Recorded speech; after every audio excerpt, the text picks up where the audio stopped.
अशोक गहलोत जी और प्रभारी तो आए ही हैं, हम तो देखा है। तो दीपांकर भट्टाचार्य का कहना है कि जो फ्रेंडली फाइट सीटों को लेकर जो असमंजस की स्थिति है, संभवतः ये सॉल्व कर लिया जाएगा। मुझे तो शुरू से लग रहा है कि इसको करना ही चाहिए, एक संदेश देना चाहिए, एक मैसेज देना चाहिए। आप बहुत पहले से बोल रहे हैं। मैं पहले से बोल रहा हूँ कि फ्रेंडली फाइट का कोई औचित्य नहीं है, इसका गलत संदेश आ रहा है। और एक दो ही क्यों, पूरे कंप्लीट क्यों नहीं? जो सीट कांग्रेस की है उस पर आप कैसे फाइट करेंगे? क्यों आप चुनाव लड़ाएंगे? ये तो गलत है। लेकिन आप एक रास्ता और तो बता रहे हैं कि एनडीए नीतीश बाबू का सम्मान नहीं कर रही है, चुनाव के बाद नीतीश बाबू हमारे तरफ आ सकते हैं। हम तो कह ही रहे हैं कि नीतीश बाबू को लेना चाहिए साथ में। मैं तो बोल ही रहा कि एनडीए कहीं से भी सम्मान, आप देख लो, अमित शाह जी तो नीतीश कुमार को पूरा नेगलेक्ट ही कर दिया। वो तो कह रहे हैं जरूरत ही नहीं है, तेजस्वी हमारे पास है, हो सकता है कल उनके नाम का ऐलान हो जाए सीएम। देखिए, अब वो तो वो गठबंधन में हैं और हम उनको नेता मानते हैं। निश्चित रूप से दीपांकर भट्टाचार्य जी को मैं बहुत सम्मान करता हूँ, रियलिटी में मैं बहुत सम्मान करता हूँ। लेकिन यदि दीपांकर भट्टाचार्य जी को यदि इस प्रदेश का ग्राउंड रियलिटी, उनको सब कुछ पता है कि इस प्रदेश में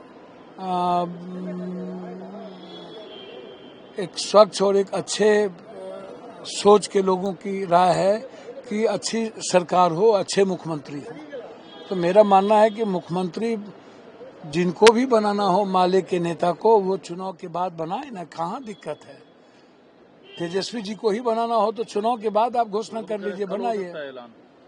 मेरी राय है कि यह लड़ाई नरेंद्र मोदी वर्सेस राहुल गांधी ही सामने में दिख रहा है लोगों को, और ऐसा होता है तो इंडिया गठबंधन को ज्यादा बेनिफिट मिलेगा, ये मैं समझता हूँ, मेरी व्यक्तिगत राय भी है। और जो हमारे नेता का परसेप्शन है, नेता की जो आइडियोलॉजी है, कांग्रेस का जो परसेप्शन है, उसमें हर परिस्थिति में राहुल गांधी जी के संघर्ष और उनके चेहरे पर ही लड़ने में इंडिया गठबंधन को बेनिफिट है। सही माने में हम कांग्रेस पार्टी में नहीं है। क्या बात कर रहे हैं? मैं सही माने में कांग्रेस पार्टी में एसोसिएट मेंबर हूँ, बिल्कुल साफ है। कांग्रेस पार्टी में अब दीपांकर जी की क्या राय है मुझको नहीं पता।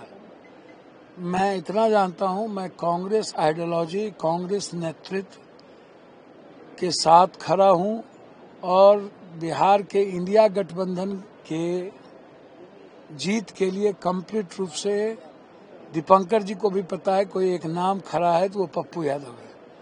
अब यदि दीपांकर जी को लगता है कि अकेले ही हम